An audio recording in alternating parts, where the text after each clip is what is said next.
Hey everyone, this is Mike, and welcome to Health, Fitness, and Diet using therapy, in this case cognitive behavioral therapy. There's many ways to increase our feeling healthy and having endurance and motivation. It's the thoughts we tell ourselves and our behaviors.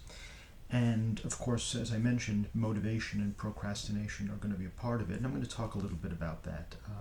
Just as a quick aside, procrastination is when we have a reason for doing something and we know what it is. We know that it's going to help us and it's going to benefit us, but we just can't do it. But we know that it's important. That's procrastination. We have a reason for doing something, it benefits us directly or indirectly, and we just can't do it. That's procrastinating. When we don't know why we're doing something, when we don't want to do it, when somebody else wants us to do it, like let's say at work, that's a lack of motivation. Why am I doing it? Now again, to keep my job, that could still be a reason. So, but when we know why we're doing something, it's usually procrastination. When we don't know why we're doing something, that's really a lack of motivation. So one of the things we're going to talk about is, why do people want to get healthy, fit, lose weight? Is it for health reasons? Longevity, endurance, maybe it's needed for a job, maybe it's aesthetics. You just want to feel good about yourself physically, or you're trying to attract a partner. So we're going to talk more about that, but the point of today's lesson is the cognitive behavioral piece. Cognitive behavioral therapy says that we feel the way that we feel because of our thoughts, and feelings very often impact behavior. If you don't feel like doing something, you don't do it. Where does the feeling come from? In CBT, sometimes all of our emotions are caused by our thoughts, or at least sometimes our emotions are exacerbated by our thoughts. And we have a number of cognitive distortions that we have.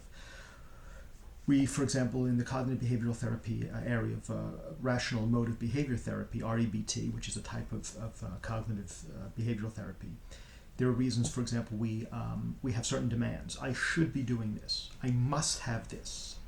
I ought to be doing, I need this. Then we also, those dogmatic demands that we place on ourselves, and that actually makes it more difficult to do something. We also catastrophize. If I don't do something, it's awful, terrible, horrible, it's the end of the world, as opposed to it's being bad or inconvenient or difficult or challenging. Then we also have low frustration tolerance, or frustration intolerance, which is, and I can't stand it. I can't stand when this happens or that happens, or I do this or other people do that. And finally, we globally rate ourselves.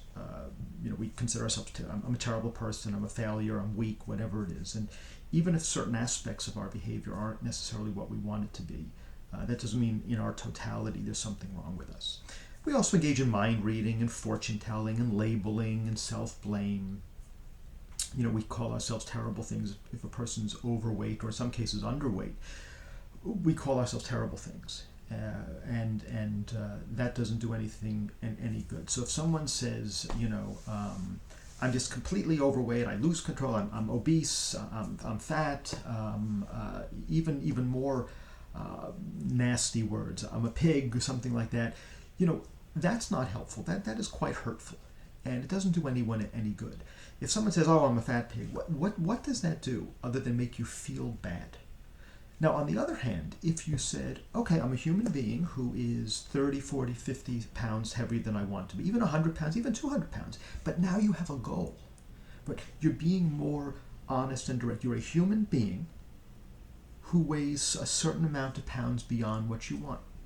So you're being honest, you're being fair, you're being kind, and you've given yourself a goal. Human being who's 40 pounds overweight. So now you need to lose 40 pounds, or at least somewhat close to that, or 100 pounds, or whatever it is. Labeling yourself, beating yourself up, being cruel to yourself.